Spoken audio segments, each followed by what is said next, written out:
송아지 한 마리를 사다가 길렀습니다. 송아지가 무럭무럭 자라났어요. 그래서 이제 새끼를 낳을 때가 됐습니다. 그때 농부가 하나님께 이렇게 기도했습니다. 하나님, 아버지, 만약에 이 소가 쌍둥이 송아지를 낳는다면 그 중에 한 마리를 주님께 드리겠습니다 라고 약속을 했어요. 그랬는데 그 기도대로 새끼를 낳았는데 송아지를 낳았어요. 어떤 송아지요? 쌍둥이 송아지를 낳았습니다. 그러자 농부는 또 한 번 하나님께 감사하면서 하나님 너무너무 감사합니다. 반드시 제가 둘 중에 한 마리를 하나님께 드리도록 하겠습니다. 약속을 했습니다. 아내가 이 말을 듣고 남편에게 물었습니다. 여보, 둘 중에 한 마리가 어느 것이 하나님 소고 어느 것이 우리 소인지 정하자고 그랬어요.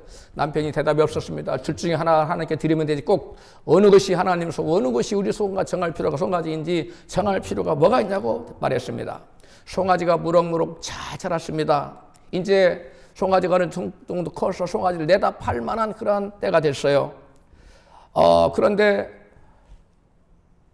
그 남편이 밖에서 일하다가 헐레벌떡 집에 뛰어들어오더니 여보, 큰일 났어.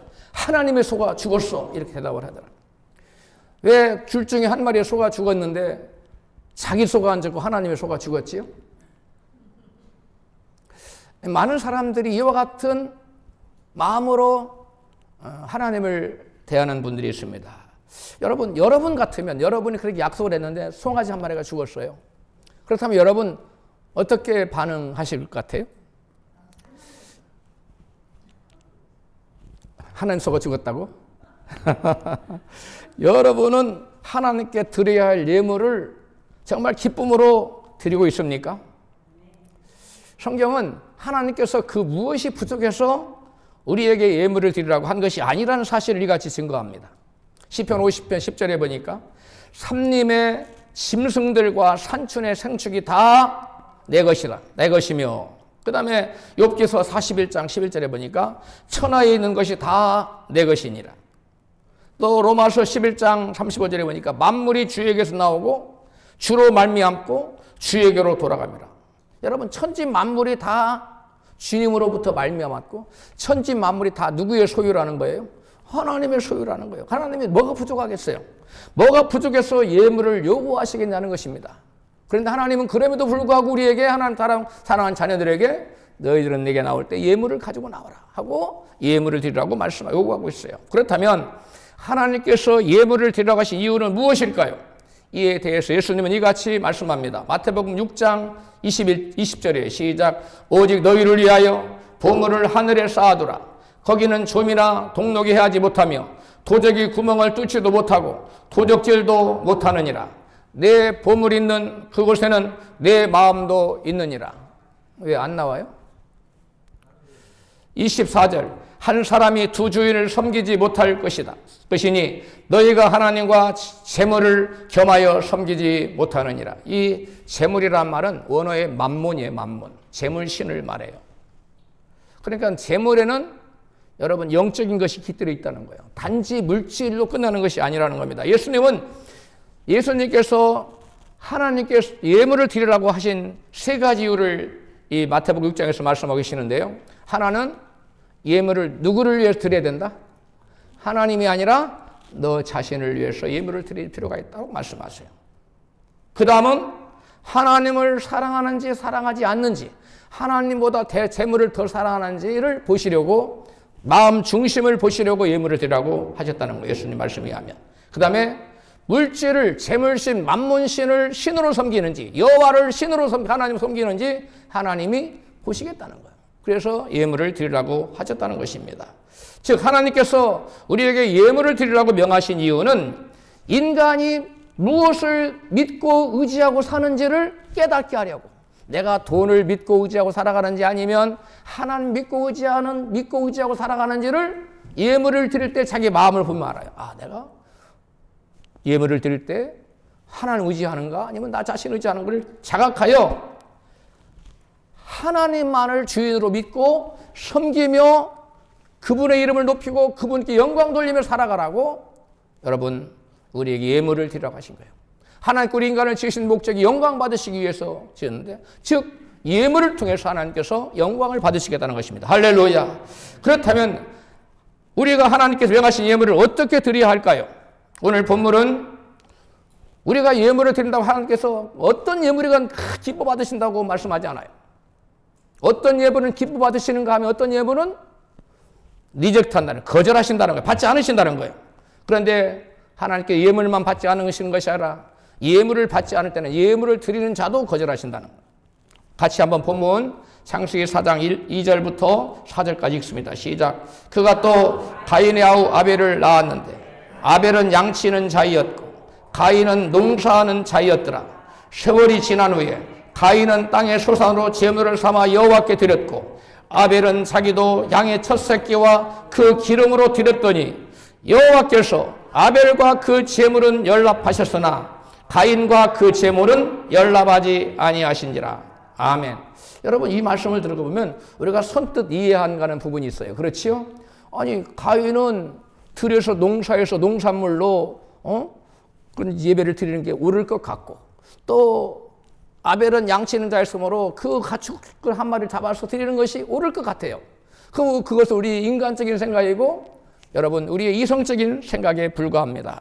여러분, 그런데 왜 하나님께서는 가인이 드린 제물과 가인은 거절하시고 아벨이 드린 제물과 아벨은 하나님께서 연락하시고 기뻐 받으셨을까요? 하나님께서는 자기 생각에 옳은 대로, 자기 소견에 옳은 대로, 또 자기 편리한 대로 아무리 값비싸고 자기가 생각 좋은 것을 하나님께 드릴지라도 하나님 그것을 받지 않으신다는 거예요. 왜? 거기에는 믿음이 들어가 있지 않기 때문에. 우리가 드린 예물은 반드시 거기에 믿음이 있을 때만 하나님께 받으시는 줄 믿으시면 아멘 합시다. 가인과 아벨이 제사를 드렸다는 것은 하나님께 예배를 드렸다는 것인데요. 하나님께서 어떤 예배를 받으시는지 예수님은 이같이 말씀하십니다. 요한복음 4장 23절입니다. 같이 읽습니다. 시작. 아버지께 참으로 예배하는 자들은 신령과 진정으로 예배할 때가 오나니 곧 이때라. 아버지께서는 이렇게 자기에게 예배하는 자들을 찾으시느니라. 하나님은 영이시니 예배하는 자가 신령과 진정으로 예배할지니라. 아멘. 여러분, 하나님께서는 하나님을 어떻게 예배하는 자를 찾고 계신다고요? 신령과 진정으로 예배하는 자들을 찾고 계신다고 말씀해요. 여기에서 신령이 뭡니까? 영어로 보면 in spirit이에요. 어떤 분들은 뭐 성령으로, 그게 아니에요. 원어를 보면 성령으로가 아니라 마음 중심을 다해 드리는 예배, in spirit이에요. 그래서 스피릿 할 때 대문자 S가 아니라 소문자 스피릿이라고 되어 있어요. 우리 마음 중심을 다하여 예배하라는 거예요. 그 마음 중심을 다하여 드리지 않는 예배는 신령과 하나님 기뻐하시는 예배가 아니라는 거예요. 그 다음에 또 in truth예요. 이거 뭐예요? 진리 안에서, 말씀 안에서, 말씀에 입각해서, 말씀에 따라서, 말씀에 순종하여, 말씀이 지시하시는 대로 드리는 예배를 진정의 예배라고 그래요. 그래서 하나님께서 기뻐하시는 예배는 한마디로 뭐예요? 마음 중심을 다하여 하나님이 말씀하신 데에 따라서, 말씀대로 순종하여 드리는 예배를 하나님께 기뻐 받으시는 줄로 믿습니다. 하나님께 예배할 때 자기의 소견에 옳은 대로 자기의 편리를 따라서 예물을 드리면 안 된다는 거예요. 그럼 어떻게 예물을 드려야 돼요? 하나님의 진리의 말씀에 따라서, 즉 진정으로 in truth, 말씀에 입각하여 말씀이 말하는 대로 그 말씀에 따라서 순종하여 예물을 드릴 때 하나님 그 예물도 받으시고 그 사람도 받으신다는 거예요. 할렐루야. 그래서 여러분, 말씀에 입각해서 예배를 드려야 돼요. 그리고 말씀에 입각해서 그 예물을 또 드려야 됩니다. 그것이 진정의 예배예요. 그것이 하나님께서 기뻐하시는 예배입니다. 그것이 그렇게 예배를 드리고 그렇게 예물을 드리는 자를 하나님께 믿음으로 예배하는 자를 여기시고 그런 자를 하나님 눈여겨 찾으시는, 누가 나를 예배할 때 신령과 진정, 마음 중심을 다하고 말씀에 따라서 말씀에 순종하여 예배하는가, 그 믿음의 사람을 하나님 지금도 찾고 계신다고 말씀하고 있어요. 할렐루야. 그래서 하나님께서는 믿음 없이 드린 가인의 제물과 가인의 예배는 하나님께서 거절하셨어. 믿음을 가지고 드린 아벨과 아벨의 제물은 하나님께서 연락해 주시고 기뻐 받으셨어요. 왜 하나님께서는 그렇게 하셨을까요? 이에 대해서 히브리서 11장 4절은 이유를 이렇게 설명합니다. 히브리서 11장 4절. 아벨의 예배를 거절하고 가인의 예배를 아벨의 예배를 받으시고 가인의 예배를 거절하신 이유를 히브리서 11장 4절 이같이 말씀해요. 다 같이 읽습니다. 믿음으로 아벨은 가인보다 더 나은 제사를 하나님께 드림으로 의로운 자라 하시는 증거를 얻었으니. 무엇으로? 믿음으로. 아벨의 예배는 믿음으로 드린 예배였다는 거예요. 예물이었다는 거예요. 그 다음에 하나님이 그 예물에 대하여 증거하심이라. 저거 죽었으나 그 믿음으로써 오히려 말하느니라. 아멘. 여러분, 하나님께서 가인의 제사와 아벨의 차등을 두고 아벨의 제사는 연락하신 반면에 가인의 제사는 물리치신 이유는 무엇 때문이었어요? 그들의 예물 때문이었어요. 그 예물이 믿음의 예물이었느냐? 아니면 즉 말씀에 입각하여 말씀이 지시한 대로 드린 예물이었느냐? 아니면 자기 생각대로 자기 편의에 따라서 드리는 예물이었느냐를 보시고 아벨의 예물 가운데 하나님 뭘 발견하셨어요? 믿음을 보시고 그 예물을 받으셨어요. 그러나 가인의 예물 속에서 하나님 뭘 발견할 수 없었어요? 믿음을 발견할 수 없어서 가인의 예물은 물리치신 것입니다. 할렐루야. 여러분, 그렇다면 왜 가인의 제사는 하나님께서 믿음을 발견하지 못하고 그 믿음의 제사로 여기지 않으시고 아벨의 제사만 믿음의 제사라고 여기셨는가? 우리는 여러분 질문하지 않을 수가 없습니다. 도대체 양의 첫 새끼를 잡아서 그 기름과 함께 드리는 것은 왜 믿음으로 드린 제사고 의로운 자라 너는 의롭구나. 너는 믿음으로 나를 예배하니까 너는 의롭구나 하고 하나님께 이렇게 인정을 해 주셨냐 하는 것입니다. 여러분, 성경은 믿음은 어디에서 생긴다고 했어요? 믿음은 무엇에서 생긴다고 했어요? 들음에서. 로마서 10장 17절에 믿음은 같이 읽어요. 시작. 로마 10장 16절부터 시작. 이사야가 가로되 주여 우리의 전한 바를 누가 믿었나이까 하였으니 그러므로 믿음은 들음에서 나며 들음은 그리스도의 말씀으로 말미암았느니라. 아멘. 즉 여기 보니까 믿음은 뭘 통해 생겨난다고요? 그리스도의 말씀을 들을 때 생겨난다는 거예요. 하나님 말씀 들어야 생겨난다는 거예요. 그러면 여러분, 이 사도 바울의 증거한 이 말씀의 진리라면 믿음은 그 누구로부터 복음의 말씀을, 즉 그리스도의 말씀을 뭐 해야만 생기는 거예요? 들어야만 생기는 거예요. 할렐루야. 여러분, 그렇다면 아벨이 믿음으로 예배를 드렸다는데 아벨이 누구로부터인가 복음의 말씀을 들었다는 얘기 아닙니까? 왜? 믿음은 뭐하는 자에게 생기니까 그리스도의 말씀을 들어야 되는데 아벨이 누구로부터인가 그리스도의 말씀을 들었다는 거예요. 누구로부터 과연 들었을까요? 그 답은 창세기 3장에 있습니다. 같이 창세기 본문 15절부터 시작. 내가 너로 여자와 원수가 되게 하고 너의 후손도 여자의 후손과 원수가 되게 하리니 여자의 후손은 내 머리를 상하게 할 것이요 너는 그의 발꿈치를 상하게 할 것이니라 하시고, 그 다음에 20절 시작. 아담이 그 아내를 하와라 이름하였으니 그녀는 모든 산자의 어미가 됨이더라.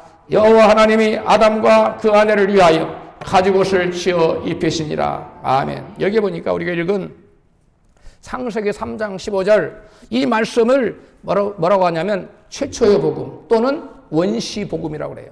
최초로 인간에게 전해진 증거된 복음의 말씀이에요. 죄인이 어떻게 하면 구원을 받을 수 있는가를 여러분 최초로 인간에게 증거된 말씀이에요. 이 말씀에서 15절 말씀이에요. 내가 너로 그랬어요. 여자의 원수가 되게 하고 그랬는데 내가가 누굽니까? 여호와 하나님이에요. 너는 누굽니까? 뱀이에요. 뱀에게 한 말씀이에요. 즉 사탄이에요. 여자는 누구를 말합니까? 이스라엘 민족을 말하는 것이고 여자의 후손은 누구를 말합니까? 예수 그리스도를 말하는 거예요. 모든 죄인을 위해 십자가 지고 피 흘려 죽으심으로 모든 죄를 대속하시고 모든 죄를 구원하실 예수 그리스도가 바로 여기서 말하는 누구의 여자의 후손입니다. 사탄은 여자의 후손인 예수 그리스도의 발꿈치를 상하게 하고, 즉 여자의 후손인 예수 그리스도께서는 사탄의 머리를 상하게 할 것이라고 말씀했는데 그러면 결국 누가 이겨요? 머리를 쳐붙인 사람이 이기는 거예요? 아니면 발꿈치를 상하게 하는 자가 이기는 거예요? 머리를 상하게 한 자가 이기는 거예요. 사탄은 죄 없는 예수 그리스도의 손발을 십자가에 못 박아 죽고서는 자기가 이겼다고 막 환호성을 지르면서 축제를 벌였습니다. 그런데 단 3일 천하에 끝났어요. 무지하신 예수 그리스도께서 십자가에 죽으신 후에 3일 만에 사망 권세를 이기시고 부활하심으로 의인을 죽인 사단을 무력화시키고 멸해버리셨습니다. 이 사실을 사도 바울은 이렇게 골로새서 2장 14절로 15절에서 증거하고 있습니다. 같이 크게 읽습니다. 시작. 하나님께서는 율법을 어긴 죄목을 적은 멍세서를 그리스도의 십자가에 못 박아 무효로 만드셨습니다. 그리고 십자가 위에서 여러분의 모든 죄를 없애신 그리스도의 승리를 온 세상 사람들에게 보여주셨습니다. 현대어입니다. 이 본문이 골로새 이 문장이 굉장히 어려워요. 개역 성경에 보면 더 어려워요. 그래서 쉬운 것을 제가 여러 성경을 다 보고 가장 쉬운 성경 2개를 택해서 지금 현대어로 읽어드렸고요. 이제는 공동 번역을 읽어봅니다. 시작. 또한 십자가로 권세와 세력의 천신들을 사로잡아 그 무장을 해제시키시고 그들을 구경거리로 삼아 끌고 개선의 행진을 하셨습니다. 개선의 행진할 때 뭐한 자가 패배자들이 개선행진해요? 승리한 자가 개선행진. 예수님이 십자가 위에서 마귀를 완전히 쳐부수고 그의 무력을 무장을 해제시키시고 그를 굴복시켜서 포로 끌고 오듯이 사람들의 구경거리로 진지를 끌고 왔다는 거예요. 예수님이 개선장군처럼 환호성을 부르고 나타났다는 그것을 말하는 거예요. 바로 예수께서 너로 여자였으니 너의 머리를 상하게 할 것이라는 그 예언이 바로 이루어졌다고 바울은 골로새 교인들에게 지금 설명하고 있는 거예요. 깨달아졌으면 크게 아멘 하십시다. 여러분, 여자여서는 네 머리를 상하게 할 것이요 너는 그의 팔꿈치를 상하게 할 것이니라는 원시복의 복음의 성취를 설명한 말씀이 바로 골로새서 말씀이에요. 이 원시복음은 즉 메시아가 오셔서 십자가에 죽으심으로 죄인들의 죄값을 지불하시고 죄인들을 구원하실 것이라는 복된 소식이 구원의 소식이에요. 우리 인간의 죄를 지어서 마귀의 손아귀에 잡혔어요. 마귀의 종이 되었어요. 마귀의 종이 되어서 마귀로부터 온갖 징치를 받으며 신음하고 그 다음에 절망하고 고통 가운데 살아가고 있었어요. 그런 사람들에게 이제 너희들은 마귀로부터 예수께서 오셔서 마귀의 머리를 상하게 하고 너희들을 그들의 손아귀에서 풀어줄 것이다. 그리고 너희들은 자유케 될 것이고 너희들은 영원한 사망 지옥의 굴레에서 벗어나게 되고 너희들은 영생천국 구원받고 영생천국을 얻게 될 것이다 하는 복된 소식이 바로 이 소식이에요. 할렐루야. 이게 바로 최초의 복음. 이거는 마귀에게 한 말인데 마귀를 멸할 거라는 너는 여자의 흡수하냐 너를 머리를 상할 것이라는 그 말씀인데 인간에게는 이것이 무슨 소식이 되는 거예요? 구원의 기쁜 소식. 이것이 바로 복음의 말씀입니다. 이것이 인간에게 주어진 최초의 복음입니다. 깨달아지셨으면 크게 아멘 하시겠어요? 이 최초의 복음, 구원의 복된 소식을 누가 누구에게 그럼 전해준 겁니까? 누가 누구에게 전해줬어요? 하나님께서 아담과 하와에게 엄밀하게 말하면 하나님께서 아담에게 전해주신 다음에 아담이 하와에게 전해줬는지도 몰라요. 제가 성경을 자세히 들여다봤는데 아담과 하와에게 동시에 전해줬는지 아니면 아담에게 전해주고 아담이 하와에게 전해주고 그건 나와 있지 않아요. 자주간 둘 중 하나예요. 하여간 하나님께서 죄인들에게 복음을 전해주셨다는 것은 분명한 거예요. 할렐루야. 근데 여호와 하나님께서 아담과 하와에게 전해준 이 복음의 말씀을 그들은 받아들이고 믿었을까요? 아니면 거절하고 믿지 않았을까요? 에? 믿었어요? 안 믿었어요? 어떻게 알아요? 그들이 복음의 말씀을 받아들였다는 것이 성경에 나와 있어요.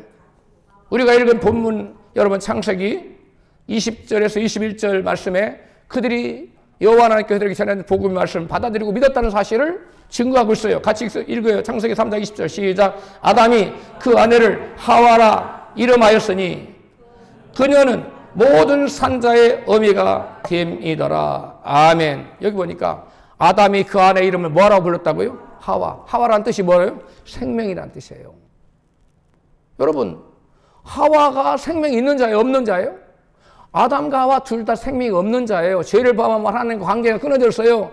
육신은 살아있는 것 같지만 그 영혼이 죽은 자예요. 그래서 생명 없는 자입니다. 그런데 하나님께서 그들에게 복음을 전해줬고 그 복음 말씀 믿고 우리는 이제 살았구나. 우리는 생명을 얻었구나.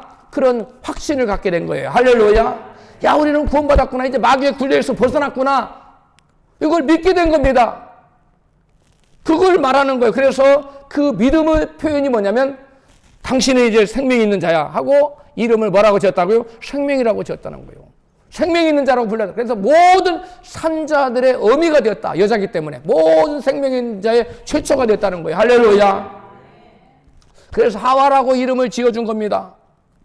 여러분, 그래서 아담이 그 안에 하와라고 이름을 부를 때마다 그것이 하나님 앞에서는 무슨 고백이 되는 거예요? 신앙 고백이 되는 거예요. 우리는 이제는 더 이상 생명 없는 자가 아닙니다. 우리는 더 이상 마귀의 종이 아닙니다. 우리는 이제 예수를 믿고 메시아를 믿고 하나님 믿고 구원받아 하나님의 자녀가 되었습니다.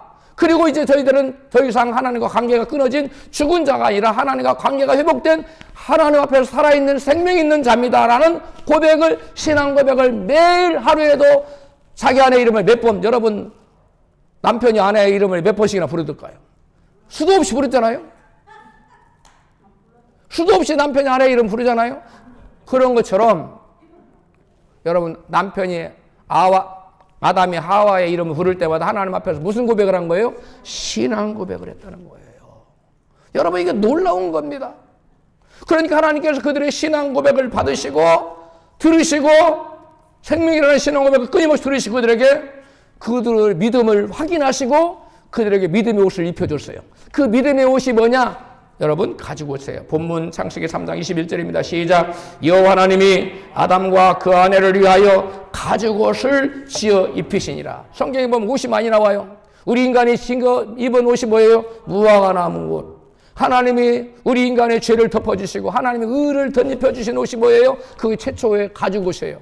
그 다음에 그것이 발전해서 요셉에게 세마포 옷, 그 다음에 로마서에 오면은 의의 옷, 예수님께서는 믿음의 옷.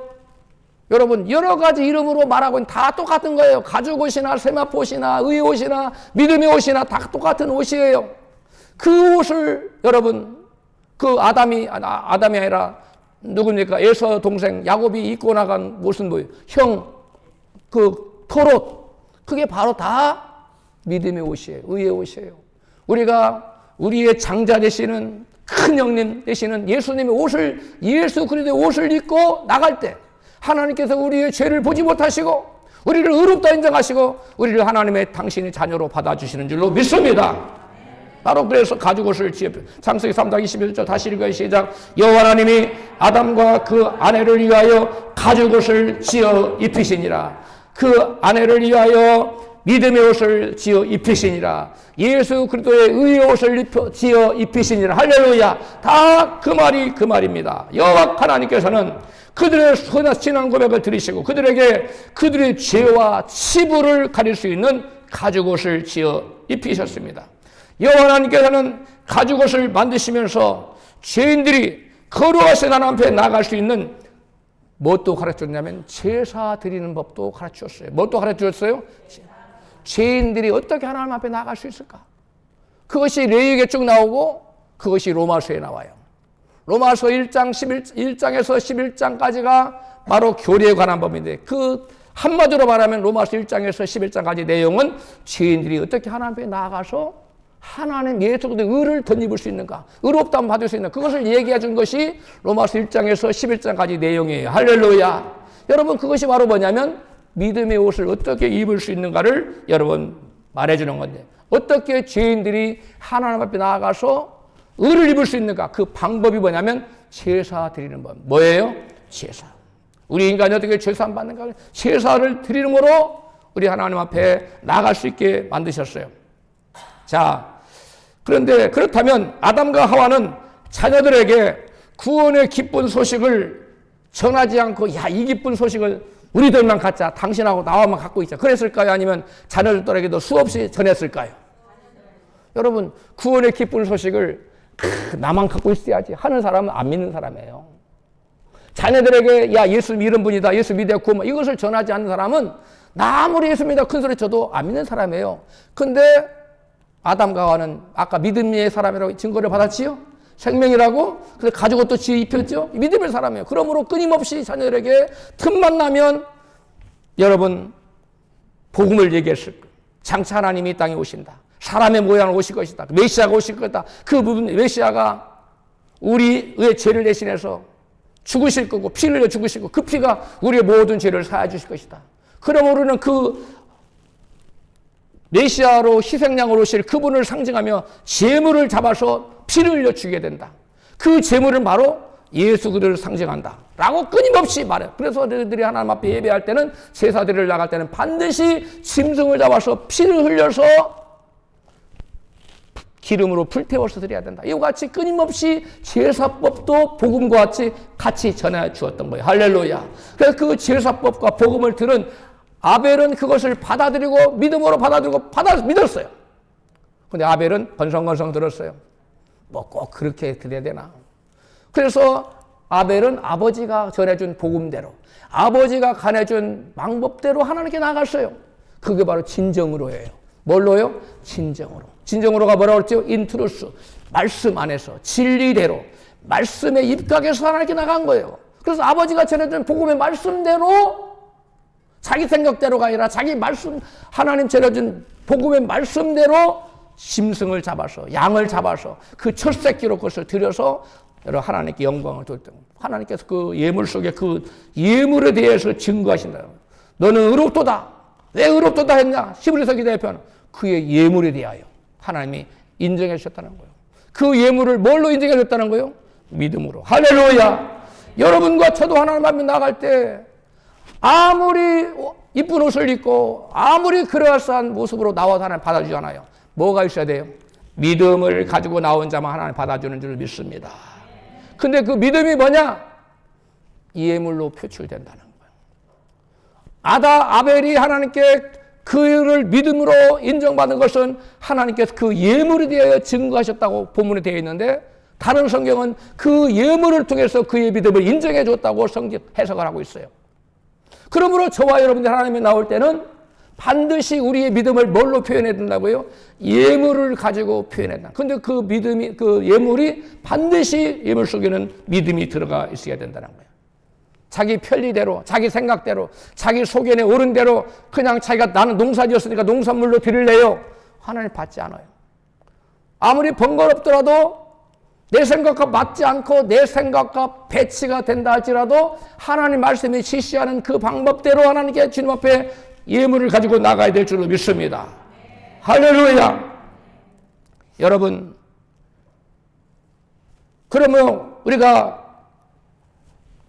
아담과 하와가 그 자녀들에게 가인과 아벨에게 복음의 말씀과 하나님께 나아가는 제사법을 가르쳐줬는데 죄인이 어떻게 하면 하나님께 나아갈 수 있는가? 그게 제사법에 가르쳐줬는데 그들의 반응은 전혀 달랐다는 거예요. 여러분, 아벨은 복음의 말씀을 믿었어요. 그래서 말씀이 지시한 대로 뭘 드렸어요? 짐승을 잡아서 피를 흘리고 불태워서 하나님께는 번제로 드렸어요. 그러나 가인은 아버지가 전해준 복음 말씀대로 드리지 않았어요. 자기 생각대로 자기 편리할 대로 나는 농사꾼이니까 곡식으로 드리고 하나님 받으시지. 하나님 내가 이렇게 드리는 거 기뻐 받으세요. 자기 중심적으로 드려 자기 생각대로. 저와 여러분 하나님 예배할 때 하나님께 예물을 드릴 때 내 생각에 따라 드리면 안 됩니다. 할렐루야. 내 생각 꺾고 내 생각과 맞지 않을지라도 성경이 지시하는 대로 말씀이 지시하는 대로 예물을 드리고 예배할 때 하나님께서 그 예배와 예물과 그 예배 드리는 자를 기뻐 받으시는 줄로 믿으시기를 바랍니다. 할렐루야. 여러분 가인은 복음 말씀 믿지 않았어요. 아버지가 말하는 것을 그냥 예사로 들었어요. 그리고 말씀대로 제물을 드리지 않고 자기 생각을 따라 드렸어요. 여러분 하나님께 예물 드릴 때 믿음으로 드리시기 바랍니다. 하나님께 예물 드릴 때 말씀이 지시한 방법대로 드리시기를 축복합니다. 전통에 따라서 내가 이전에 이전 교회 이렇게 하더라 그렇게 따라가면 안 돼요. 예전에 몰랐을지라도 새로 알았으면 아하 하나 이러한 예물을 받으시는 거 알았으면 그대로 행하시기를 주의 이름으로 축복합니다. 여러분 그래서 히브리서 기자는 이같이 증거합니다. 히브리서 11장 4절 시작. 아벨은 믿음으로 가인의 것보다 더 나은 제물을 하나님께 바쳤습니다. 그 믿음을 보신 하나님께서는 그의 예물을 기꺼이 받으시고 그를 의로운 자로 인정해 주셨습니다. 공동 번역이 굉장히 잘 됐어요. 그의 예물 속에서 하나님 뭘 보시고? 믿음을 보셨어요. 믿음을 보신 하나님은 그 예물을 기뻐히 받아주셨어요. 그리고 그를 뭐로 인정했다고요? 의로운 자라고. 의로운 자라고 인정했다는 거예요. 여러분, 아벨이 드린 예물 속에는 뭐가 담겨 있었다고요? 믿음이 들어있었어요. 가인이 드린 예배 속에는, 그 예물 속에는 믿음이 있었어요? 없었습니다. 자기 생각과 자기 고집과 자기 아집과 자기의 그 전통이 들어있었어요. 인본주의가 들어있었어요. 그런 모습으로 가인처럼 하나님 앞에 나아가면 아무리 예배를 여러 번 드리고 아무리 값비싼 걸 드릴지라도 여러분 하나님 그걸 받잖아요. 여러분 하나님께서 저와 여러분에게 헌금 많이 하라고 말씀하지 않아요. 비록 적을지라도 그것이 믿음으로 드리는 것을 하나님 기뻐하시는 줄 믿습니다. 아무리 대단하고 큰 걸 드릴지라도 믿음으로 드리지 않은 예물은 하나님 받지 않으신다는 거예요. 여러분 이 사실을 꼭 마음에 새기셨으면 좋겠습니다. 할렐루야. 여러분 아벨은 아버지 아담으로부터 전해들은 복음의 말씀을 믿고 그 말씀대로 그리스도를 상징하는 양의 첫 새끼를 제물로 삼아서 예배를 드렸던 거예요. 그러니까 하나님께서 그 아벨의 제사를 예물을 믿음으로 보시고 받아주신 겁니다. 할렐루야.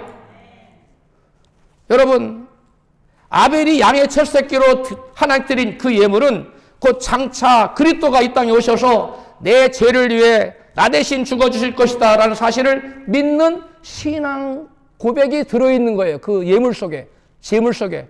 깨달아졌으면 아멘 합시다. 아벨이 드린 그 양의 첫 새끼 속에는 그 이 양은 바로 예수 그리스도야. 예수 그리스도를 상징하는 거고 이 양이 죽은 것처럼 예수님이 장차 오셔서 내 죄를 위해 대신 죽어주실 거고 그분이 나를 위해 대신 피 흘려 죽으심으로 내 죄를 모두 다 당신이 맡아주시고 내 죄를 다 해결해 주시고 나를 모든 죄에서 풀어주실 것이라는 신앙이 바로 그 예물 속에 들어있는 거예요. 할렐루야. 여러분이 드린 주일 예물 가운데 비록 그것이 적다 할지라도 여러분 그 예물에는 그리스도가 나를 위해서 십자가에 피 흘려 죽었다는 그 신앙이 그 고백이 그 예물 속에 들어있는 거예요. 할렐루야. 여러분 부언하자면 다시 말하자면 아벨이 드린 예물은 장차 메시아가 자기 죄를 사하기 위해 즉 아벨 자신의 죄를 사하기 위해서 피 흘려 죽으실 것을 믿으셨다는 거예요. 믿었다는 거예요. 그 믿었다는 뭐예요? 믿음의 표현이 바로 양의 첫 새끼 드린 예물이에요. 제물이에요. 할렐루야. 가죽옷을 지으려면 누가 희생을 당해야 되죠? 양, 심승이 희생을 당해야 돼요. 심승이 피를 흘리고 여러분 죽어야 하는데 히브리서 9장 22절은 그 피가 죄를 사한다고 이같이 말해요. 증거합니다. 히브리서 9장 22절 시작. 율법을 쫓아 거의 모든 물건이 피로써 정결케 되나니 피 흘림이 없은즉 사함이 없느니라. 피 흘림이 없으면 뭐가 없다고요? 그 누구의 피 흘림을 말하는 겁니까? 예수 그리스도의 피가 십자가에서 흘려지지 않으면 저와 여러분의 그 어떤 죄도 사해지지 않는 걸 믿으시면 아멘 합시다.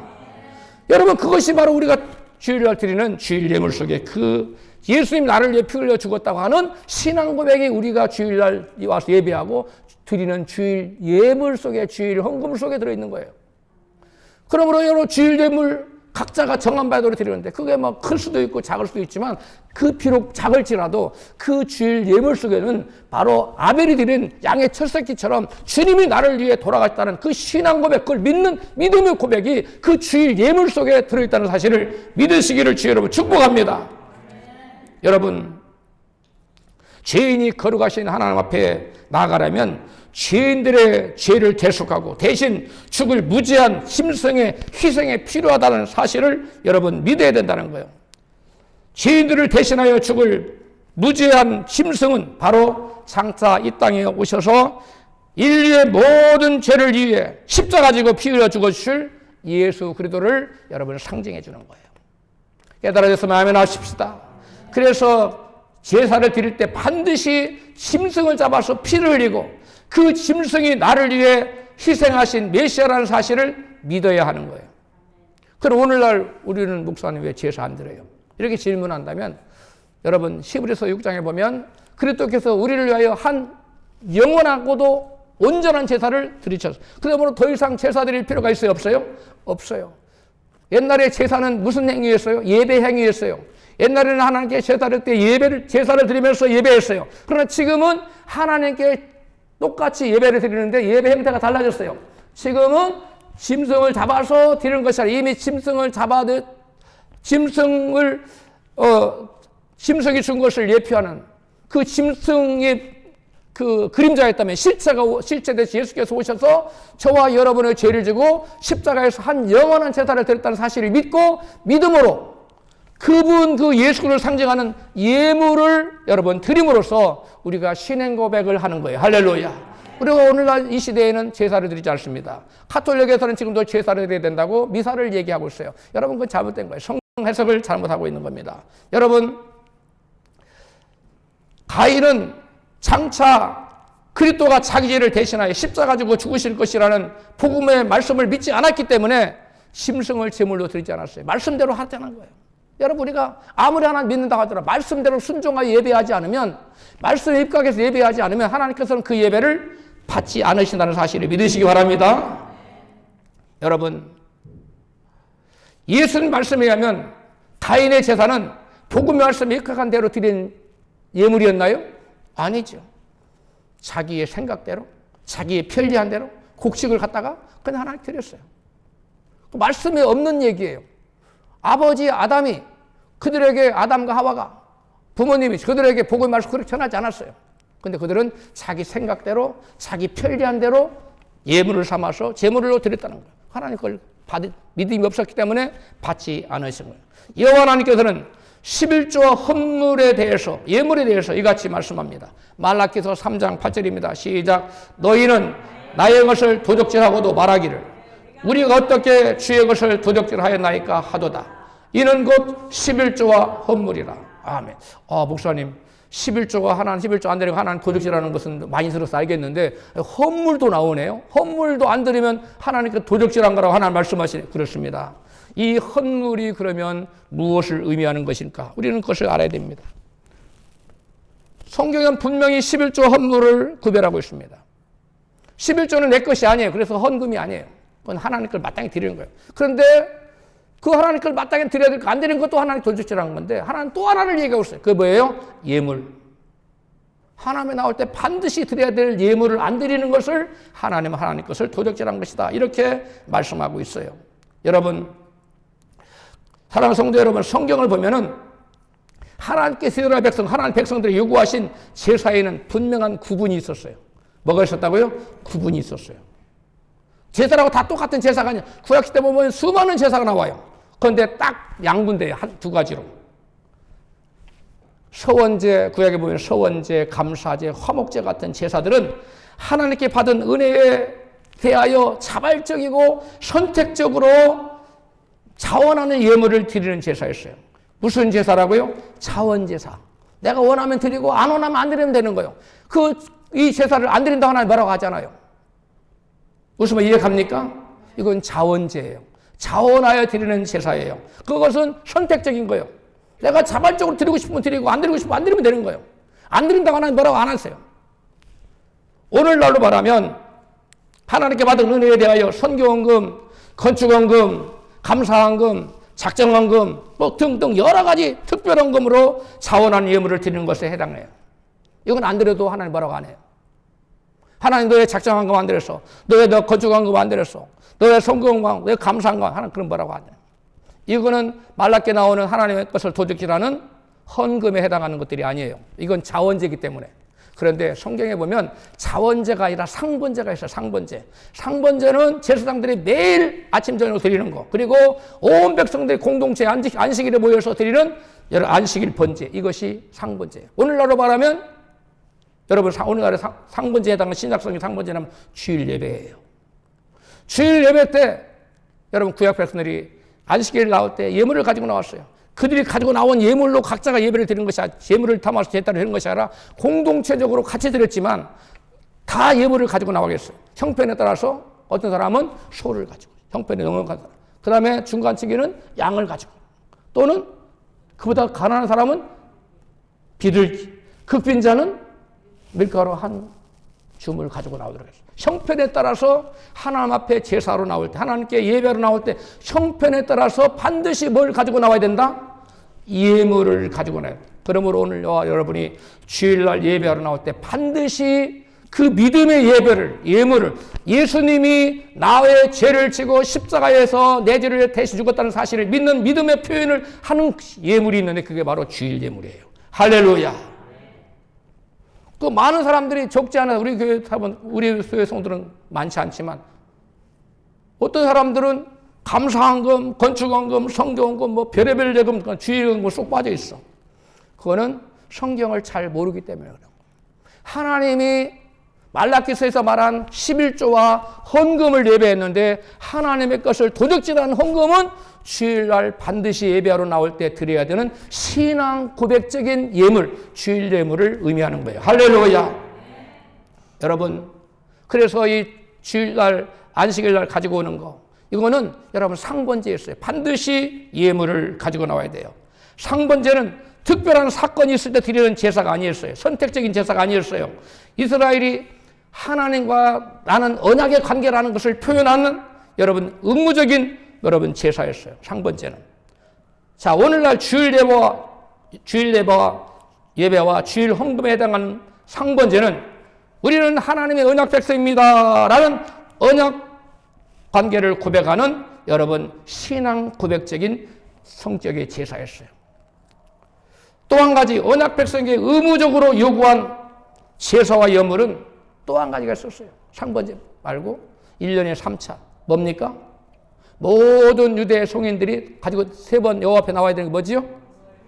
6월절, 실질절, 초막절. 이 절기 예배라고 그래요. 이 예배에도 헌금을 반드시 예물을 가지고 나오라고 그랬어요. 이때 예물을 안 가져오는 것도 여호와의 헌물을 여러분 도적질하는 거예요. 신명기 16장 16절입니다. 시작. 모든 남자는 1년 3차 곧 무교절과 칠칠절과 초막절에 여호와의 택하신 곳에서 여호와께 보이되 공수로 여호와께 보이지 말고 빈손으로 나오지 말라는 거야. 17절 시작. 각 사람이 내 하나님 여호와의 주신 복을 따라 그 힘대로 예물을 드릴지니라. 힘대로.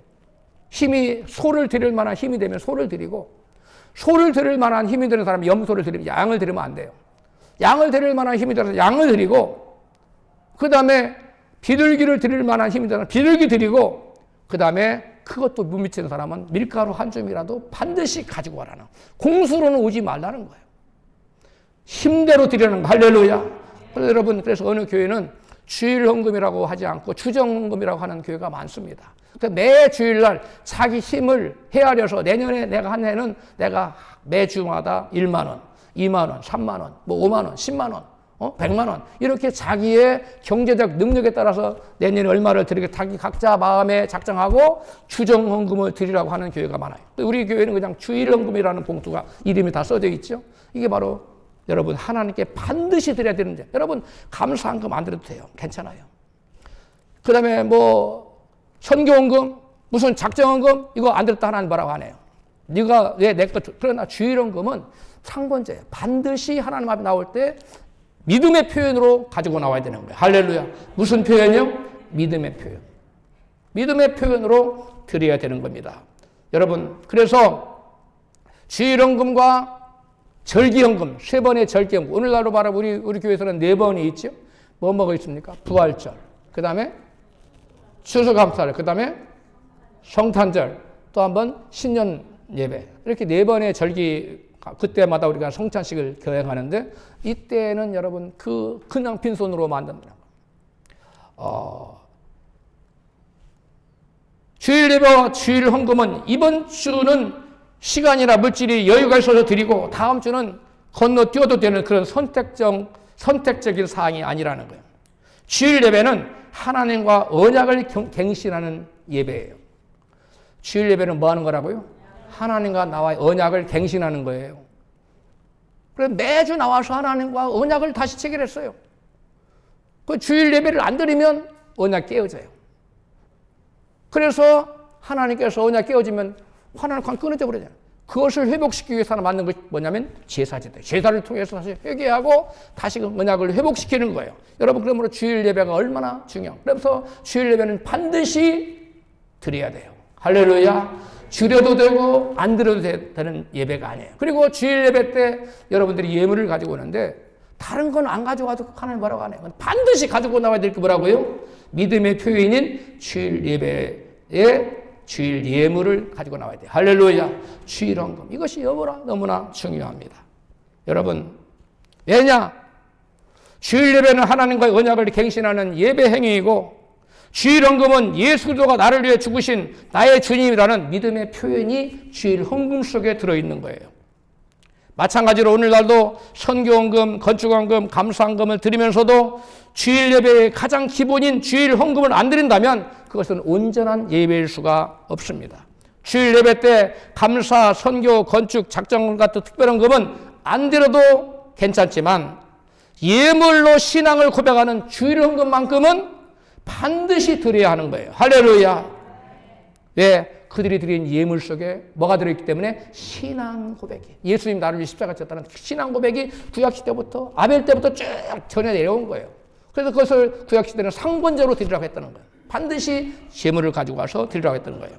가인과 아벨은 똑같이 예배 자리에 나왔습니다. 그러나 가인은 예물을 드리긴 드렸는데 믿음으로 드리지 않고 자기 생각도 드렸어요. 아벨은 말씀을 따라 믿음으로 예물을 드렸어요. 그 아벨이 드린 예물 속에는 무엇을 고백하는 거죠? 예수님이 이 제물을 지금 가지고 가서 양을 잡아서 드림으로 이 제물은 바로 장차 이 땅에 나의 죄를 지고 십자가 달려 돌아가실 예수 그리스도가 지금 죽으신 것이다. 그것을 보여주는 예표다라고 생각하고 드렸다는 거예요. 그렇기 때문에 바로 예수님을 자기의 주로 고백하는 신앙이었어요. 그것이 오늘날은 뭘로 바라면 주일 헌금으로 바뀐 거예요. 그러므로 여러분 주일 예배에 나올 때 여러분 반드시 그 액수가 여러분의 힘에 닿는 대로 형편이 넉넉한데 여러분 밀가루 한 점 가지고 가면 안 돼요. 그 다음에 또 형편이 어려운데 밀가루 한 편밖에 안 드릴 사람이 막 큰 걸 그 소를 잡아드리겠다고 하면 안 돼요. 여러 성경은 뭐라고 하는 너의 힘이 미치는 데까지, 힘 닿는 데까지만 주일 헌금을 드리라는 거예요. 할렐루야. 여러분, 하나님의 예물 속에는 바로 예수 그리스도를 상징하는 믿음이 여러분 믿음의 표현인 거예요. 여러분, 주일 헌금이 만약에 다른 갖가지 헌금을 다 드려 주일 헌금 빠졌다면 그것은 예배에서 가장 중요한 행위적 신앙 고백인 여러분 믿음이 표현이 빠졌다는 거예요. 이처럼 주일 헌금은 선택의 문제가 아니라 내가 하나님의 자녀임을 고백하는 기본적인 신앙의 표현으로서 이런 의미를 담고 있어요. 주님, 오늘도 내가 주님의 자녀로 살고 있음을 고백합니다. 나의 생명과 삶과 물질의 주인이 주님이심을 인정합니다. 이런 신앙 고백이 우리의 주일 헌금 속에 들어있어요. 주일 헌금이 여러분 다른 헌금보다 가장 작잖아요. 대부분 감사헌금보다도 작고 성경헌금보다도 작고 건축헌금보다. 근데 그 작은 예물 속에 하나님은 우리의 뭘 본다고요? 믿음을 보신다는 거예요. 할렐루야. 하나님께서는 내 백성이 지식이 없으므로 망하는도다 라고 호세아 4장 6절에 말씀하고 있어요. 주일 헌금이 너무 중요한지 모르는 거예요. 감사헌금 액수가 크니까 이거 드리면 되겠지. 그게 아닙니다. 감사헌금을 주일 헌금을 드리고 감사헌금 드리 형편은 감사헌금 드리지 마세요. 그냥 주일 헌금은 작은 액수로 그걸 드리세요. 하나님은 그것이 말씀에 입각한 예물이라는 거예요. 할렐루야. 하나님은 값비싼 예물을 드리는 자를 찾지 않고 말씀을 믿고 말씀에 순종하며 예배와 예물을 통하여 믿음을 표현하는 자를 찾고 계십니다. 이와 같이 여러분 주일 예물을 드림으로 주일 예배를 드림으로 예수님 나를 위해 죽으신 사실 그리고 그 예수님이 나의 주님이라는 사실을 행위로 고백하는 주일 예물을 드림으로 하나님께 영광 돌리는 저와 여러분 되시기를 주의 이름으로 축원합니다.